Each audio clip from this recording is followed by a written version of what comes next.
Hello, my friends. Welcome to another episode of the Girls for Greatness podcast. This is a real life, real talk episode. I am your host, Delia Perry, and you are listening to episode number 151 with my dear friend, Amber Tichenor. Did I say that right, Amber?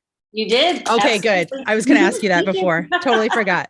In this real life, real talk episode, Amber and I are diving into the topic of female rivalry, something Amber knows a lot about. Amber was actually my guest on episode number 89 called Conquering Your She Bully, where we did talk about female rivalry as it pertains to our own tendency to criticize ourselves and others. Today, though, you guys, we are tackling that same topic, but from a little bit of a different angle.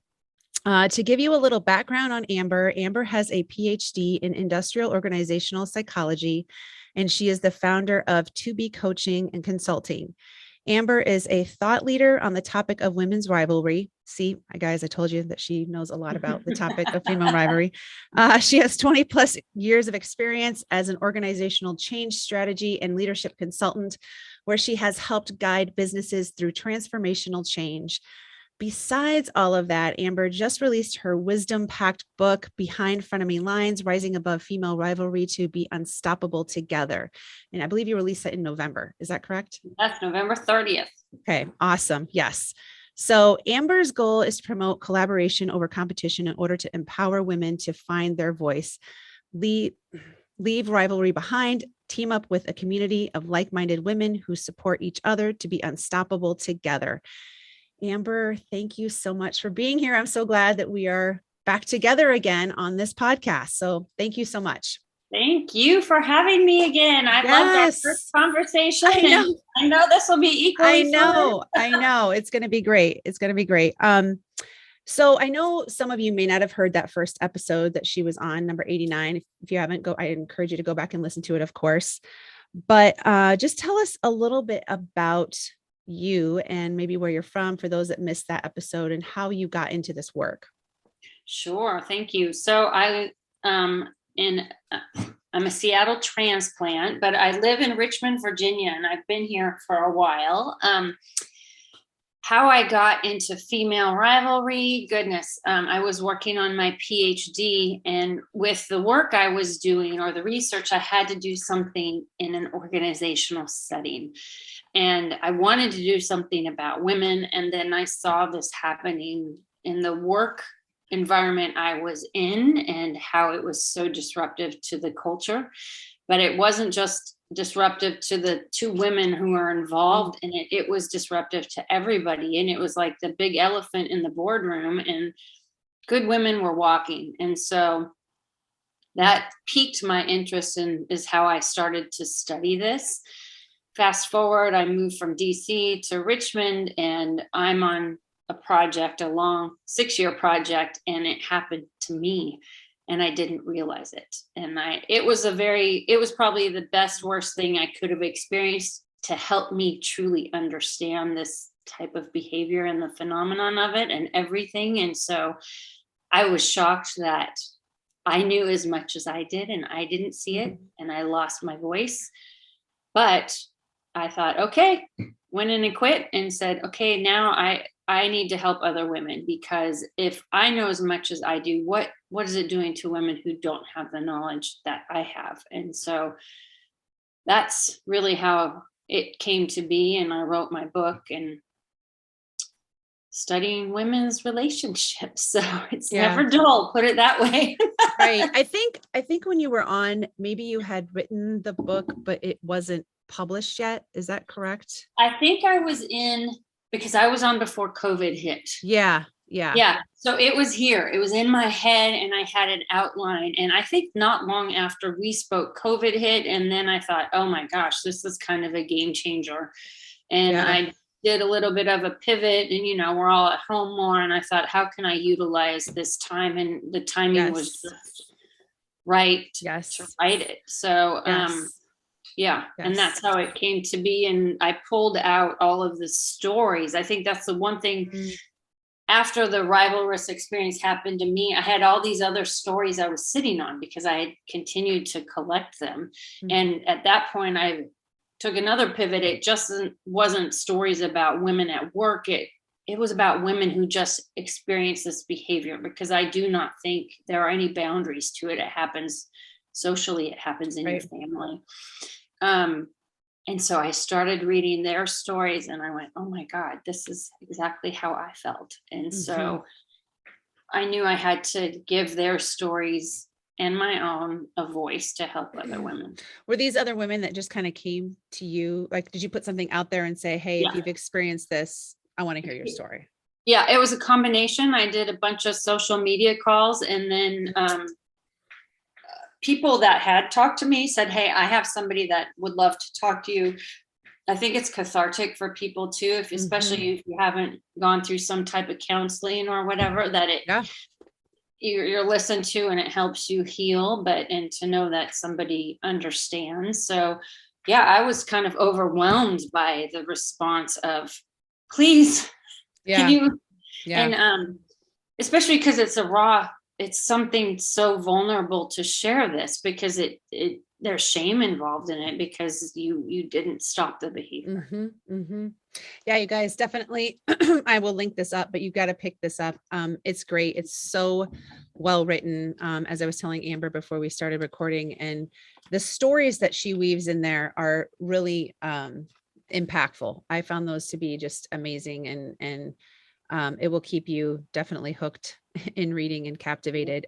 What I liked too, Amber, was at the beginning, and I know we're going to dive into some specifics, but I like how you told the story of how you, a lot of times at your conferences or when you're speaking, you have the audience raise their hand if they've ever experienced, rivalry in any form. And I think some of you listening may be thinking, well, I've never dealt with that, but it can come in so many different forms. Even reading those questions that you asked, I think helped me to understand that, I mean, I've been in that situation where I've had someone, say something behind my back or call me out in front of somebody or make me feel, comfortable, however it is that I can't remember the words that you used, but those questions were great. Thank you. There's so many different faces of it. And so I think when you think of the word rivalry, you initially think some big hoodoo that everybody can see. But the thing with this behavior, because it's so frequently intangible and passive aggressive, it can be a series, like you said, of the digs or the passive aggressive remarks or the cut down, or, it's, and like you had said too, and I wrote in the book, it is so rare that not a hand is raised. I gave that talk recently. I had my first back in-person talk right before the holidays, and it was a ladies' luncheon, but I was shocked that half the audience was men, and I wasn't expecting that, given that it was a ladies' luncheon. I'm like, okay, this is not a male bashing session. But the look on the men's faces when the women were raising their hands and standing up was amazing. And that in itself, I thought, that's telling, because men don't do this to each other. That's true. That's true. Yeah, it's different. Yeah, I love your definition. I actually wrote it down. I said that you said female rivalry is one woman minimizing another woman so they both feel smaller than they really are. That's such a great definition. Why do you think? What was that? Sorry, yeah, I've had many people say, why do they both feel small? Yeah, I was going to say, why? What is your take on that? It's because for somebody to project that behavior onto somebody else, they do not feel good in their own skin. They feel small. And then the behavior that they're projecting is a minimizing, awful, ugly behavior. So they're making somebody else feel small. So as a result, no one's winning, and you both feel squashed down. So true. Yeah. What do you think is at the heart of that whole just act of minimizing someone else? I mean, what do you think from your experience? I mean, I know you've talked to the women who've been a victim of it. Sure. But like for you and just the stories you've heard and just from talking to so many women, what do you think is some conclusions that you've drawn?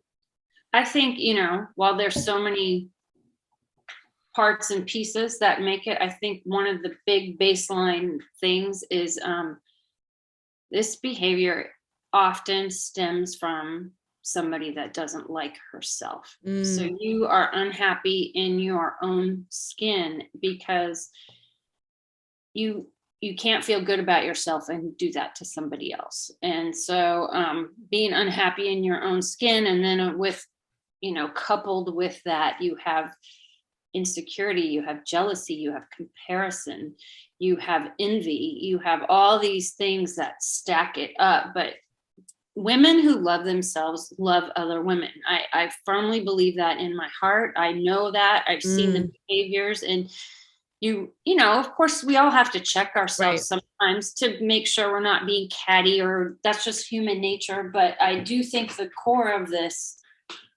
is being unhappy in your own skin. And I think a good thing to remember, you guys, too, is that, we're not just talking about like minimizing like in front of a group or in front of, even that person to begin with. I feel like as women, and I've been guilty of this. I mean, we do it all the time behind someone's back. We do it all the time when we're, together with our friends, whether we're talking about, and I'm not talking about like genuinely talking with a friend about, a mutual friend that you're concerned about. I'm talking about the whole really ripping on somebody, because you're jealous of their job or their family or their vacation that they're taking or the way they look or whatever it is. So I think that's just a good point to make. And you brought up something that, talking to somebody, a good friend, and sharing a concern about a friend, or, that it's not going anywhere. That's kind of I like look at it as the trust vault, that's not starting a rumor mill or, bashing somebody. But yeah, I mean, jealousy and comparison can do some crazy things to make people behave.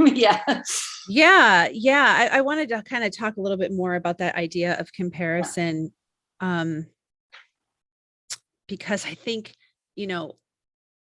minimizing someone is one thing, or minimizing ourselves or all of that, but the comparison piece, I mean, many of us have heard the phrase or the quote, comparison is the thief of joy, which is one of my favorites. Me too. In fact, you're going to die. I just started writing my next blog, and it's all on that topic. Nice. That's funny. I love that. I love that. That's so good. I'm gonna have to title this episode that. But what is your take on comparison? Why do you think it's so toxic? So I was thinking back, and I actually was cruising through my book, and I'm like, it is toxic. So let's see if I get it right. We feel shame in areas where we shame others where we feel are most vulnerable. And so I think that's a level of the comparison. So if you're feeling less than or not good enough, or the green-eyed jealousy monster comes out, it's easy to compare. And I have a story that I'm inserting in my blog, and it's like, it makes me sad reading it, because then you look back on your behavior and there's a feeling of shame associated with it. But I think so often too, you're comparing on what you see at a surface level. And so truly often, if you're really comparing with somebody, do you really know the ins and outs of their life? Like, chances are, unless you really know that person really well, probably not. And if you do, then you're probably not comparing, does that make sense? Yeah. So often these comparisons are surface level, but they can be big. Like you mentioned, the trip, the car, your kids may be getting straight A's and mine are not.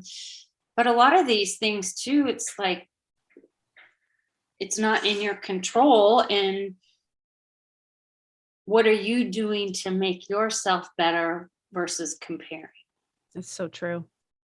How do you think we start to kind of combat that tendency to do that? Because I think, you guys, we're not talking about like ending it, like you just make a decision, because I feel like that's kind of in our nature. To that's do hard as humans. I mean, to compare. No, it's very hard. I think it's ultimately, I think, about a mindset shift. And, not to sound cliche, you hear so much about being grateful, but, I think there's something to that. When you wake up in the morning, instead of the first thing you do is look at social media and compare, like wake up and think, gosh, I'm alive, I'm happy, I'm healthy, we're living in COVID. We're all still here. And I think if you are appreciating the things that you have, if you are happy with what you have, that will slowly change your mindset. Because I think that's a lot of it. I don't think you can just flip a switch, because if you're feeling the total need to compare all the time, I think there's something else that you're not happy with. Yeah. I think another big thing in that you kind of touched on earlier was that you have to have, I think, an understanding of who you are too. And like you said, appreciating yourself for who you are, liking yourself, loving yourself, however you want to put it. Because when you are so steeped in the fact that you hate your life, you hate your job, you hate your relationships, you're not happy, or maybe it's just one area even, I think that tendency then to judge or to compare is so great in those areas, because you're obviously looking at what you don't have instead of, and maybe not even just being at peace with yourself. Yeah. Well, and I think there's also, which is what you're saying, I'll add a little bit more, is the accountability factor. We all are responsible for the actions and the choices we've made to get to where we are. I mean, sometimes things happen to you, sure, of course, but again, it's your responsibility about how you deal with it or overcome or whatnot. And so I think there's a component of this comparison is you're not looking and being accountable for how you got to where you are too, it's kind of all mixed together.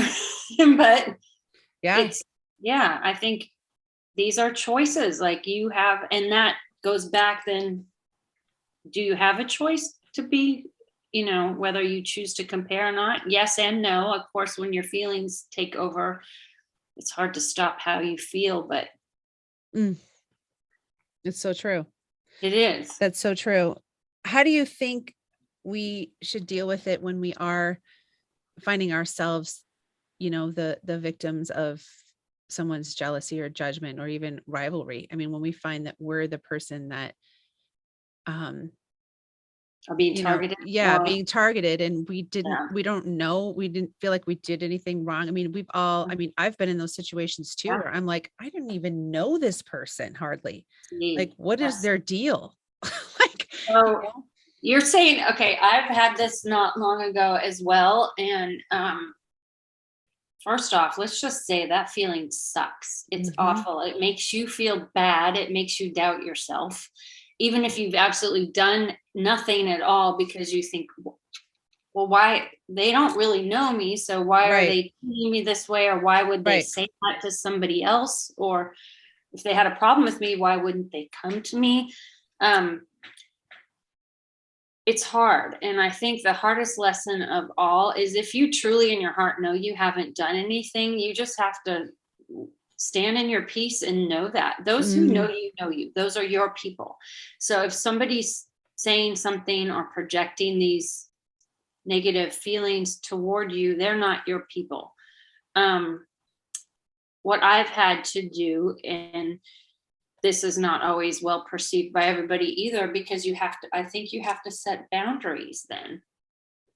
And do people like boundaries? No, because you're not going to yell and scream, hey, I've set a boundary, I'm not going to talk to you anymore.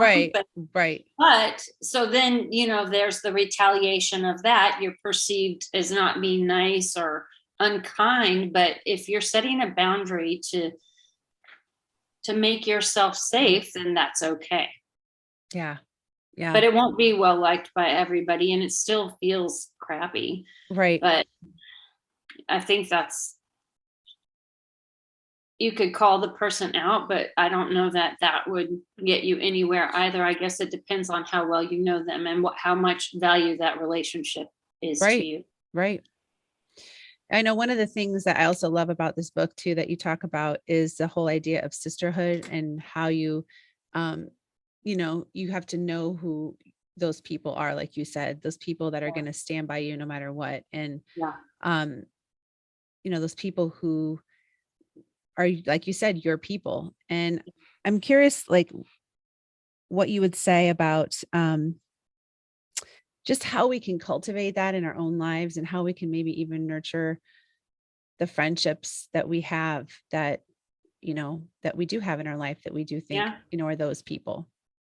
Well, relationships take work. You hear so much about your significant other or your spouse or your partner and working on that, or how you find those people. But I think no one really talks about how much work a friendship can take, or how friendships come and go or evolve. I know, when you have little kids, you're kind of with a pod of women because that's where you are with your children, Yep. but that can change over time. And I have had a lot of women tell me, well, I'll say, well, why are you friends?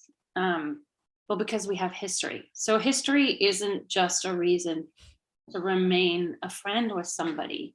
If you value and are both getting what you need out of it, sure. But if you're not, why are you still friends with that person? So I think it's truly looking at those sisterhood types of relationships.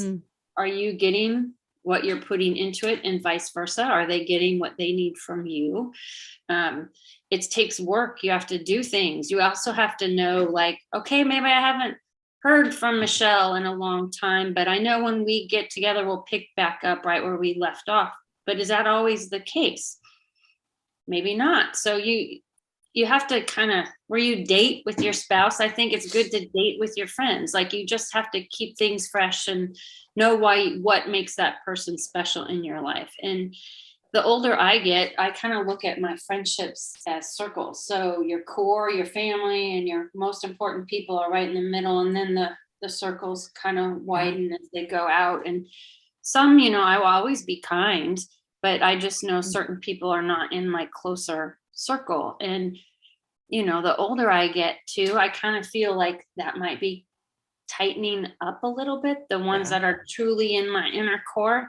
And I'm okay with that. Yeah. But I do know they have my back unconditionally. Right. They're the people I can call at 2 a.m, say, I need help, something happened, and they would be there to help me unconditionally. Right. But I think no one wants to be good friends, I say, quote, with somebody, and then you feel like you're walking on eggshells around her, because is that a good friend? Yeah, that's true. That's true. Yeah. Yeah, I feel the same. Yeah, those people are indeed special. And I think one thing that I've realized too, about myself, is that, we're all super busy. We lead really, really busy lives. Everyone. I mean, I don't know anybody that's like, oh, I got a bunch of free time. No. Doesn't usually happen. So, yeah. Like you said, those friendships take time to cultivate, and you have to make them a priority. And I know I've not always been the best at that, when I feel like another part of my life is taken over, or, Sure. I know, like, just in the last 2 years, of course, for many of us, Yeah. things have got very disrupted, and it's taken even more of an effort to make sure that we, stay in contact with people. It's hard. Yeah. But it's so needed. I mean, those friendships are so different than any other relationship that we have, with our spouse or with our significant other. Yeah. And it's an outlet. And I also look at it. So COVID has tested those relationship boundaries, and it's crazy. I've received a lot of stories of ugly behaviors because people are making choices that they have to make for themselves or their family because they're tightening their circle. And So then there's, name calling or bad behavior as a result because certain people feel left out. And this is women our age. And that's what is shocking to me. And I'm like, that's sad, because if they truly are your friend, we are living in a pandemic, something we've never gone through before. And what happened to the idea of giving somebody grace and respecting them for their choice, the choice that they've made that they know is right for them. And it may not be right for everybody else, but if you love her and you know her, why aren't you respecting that? So I think with COVID, unfortunately, that has brought a realization of who's your true friend. Yep. I agree. Yeah. I think it's very, I mean, as many people that, some of you may be listening and not agree, but I feel like, that whole situation has been almost as polarizing in some ways as our political views, that it's like someone saying, well, I'm not going to be your friend anymore because you voted for so-and-so. Yeah. I mean, I would never do that. No. I mean, I have friends that we all have different, very different types of political views. I love it. Sometimes we choose not to talk about it, but that's not what our friendship is based on. But to lash out, I mean, gosh, I can't even think of some of the stories. I think I wrote a blog on it not long ago. I mean, maybe in the last year, because it was so surprising, these stories that women were sharing with me. And I'm like, my goodness, like, this is not teenage behavior. These are grown women treating their so-called friends with complete ill will because their circles has gotten smaller because they're making choices. Anyhow, it shocked me. And I feel like, you've read the stories in my book. I had some pretty shocking stories I've shared, but this has been one that's been very eye-opening. Wow. That's tough. That's really tough. Well, it's sad because it is. We all need each other now more than ever. Yeah. If there ever was a reminder of that, it's now. And I think just the whole concept, and I preach this a lot, but the whole idea of just being kind and treating everybody as a respected human being. I just don't understand I don't either. the, polarizing, you're over here and I'm over here and I'm better than you because this is how I think and you don't think that way. It's mind-blowing. It is. No, if anything else, you can always be kind. It doesn't mean you're going to be BFFs or she's going to be your forever soul sister, but you can be kind and have empathy. You just never know what somebody else is going through.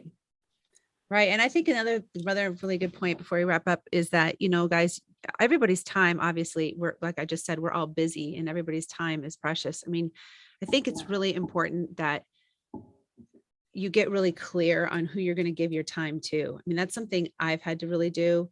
I only have so many hours in a day and so much time that I have even free in a week where I could plan to do something. So, I tend to be really choosy as to who I'm going to give that time to. I want to go and hang out with people that I know are going to be uplifting, not people that I'm like, really? Like this is going to be a drag.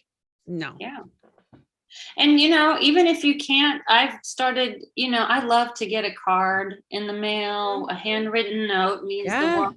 And I think, I need to quit saying now more than ever, but it's like, okay, maybe we can't be with everybody, but I can drop you a line. And I mean, you can text or you can send an email too, but it's just, it truly lets those who are important, you're thinking about them. And so that goes a long way. Yeah, I agree. Yeah, I agree. Well, Amber, thank you so much for doing this. This was so fun. I could just talk for hours. We'll have to do it again. I love talking with you. We'll have to do it again. But hey, I want to ask you one last question because this is one question I know I didn't ask you last time we're together because it's new this season. So my question is, how do you embody greatness? That is a good question. I think, again, knowing, what I'm passionate about and helping other women. And I don't do something that I wouldn't ask for somebody what I wouldn't ask of myself. And so anything I put my mind and heart in, I do it as much as I can. In fact, my blog that came out today, it's called "It's Not Your Job to Like Me, It's Mine." And so someone recently made a comment to me, and it was in jest, and it was by somebody I know very well. And she said, "Well, what can't you do?" And it kind of stung. And I thought, oh, but then I thought, you know what? I'm going to take that as a compliment. Like, that's a good thing. And so how I embody greatness, if I'm putting my mind to doing something, I'm all in. And it's for me, it's for the women I'm sharing their stories. It's also because I have a teenage daughter, and I want to be a good role model for her and her generation about what strong women can do and what they can accomplish. And I had a good role model, my mom. She's still very much alive, but I think having a role model and being a role model is something that I don't know. I kind of went off on a tangent there, but no, I love that. And I love that. I'm gonna have to go and read that blog now. So thank you. Yeah. It's not your job to like me, it's mine. I like that. It's a hard lesson to learn, but I think that kind of dives into the comparison and the part of, I didn't really make New Year's goals this year. I just thought I wanted to. I didn't either. No, I'm like, no, I'm not. I don't need that pressure. But I was like, no. I did make a conscious choice of really focusing in on relationships, those that are close to me, but also the one I have with myself. And so, yeah. Yeah, that's so true. That's so great. I love that. And so needed. Thank you. Yeah, I couldn't agree more. I think that's, like you said, is so often we get so wrapped up in the idea of pleasing everyone and making sure that everybody likes us. And I've definitely lived that life way too long. And I feel like I'm just starting to, in my life, get to the point where I'm like, you don't like the way I do something, I really don't care. It's hard. I mean, I do care, but I care a lot less than I used to care. Let me just say that. I'm with you. It stings because you think, well, I haven't done anything to them. And then what it comes down to, you probably haven't. And it's their behavior is their behavior. And why they think and do what they do is all on them, and really probably has nothing to do with you. So true. It's so true. But it's hard to think that. It is. I agree. Well, thank you so much again. This has been so much fun. I so appreciate it. I love this book. You guys pick it up. I will have it linked, and yay. And we'll definitely chat soon. And just thank you so much for the work you're doing. It's so unique and so awesome. Thank you. And just a heads up, in the next month or so, the audio version of this will also be coming out. Yay. So I will be awesome. For those that prefer an audio book versus a read book. I might have to check that out too. Yeah. That's I'll keep you posted. Yeah. Awesome. Thanks, Amber. Thanks so much. Thank you so much.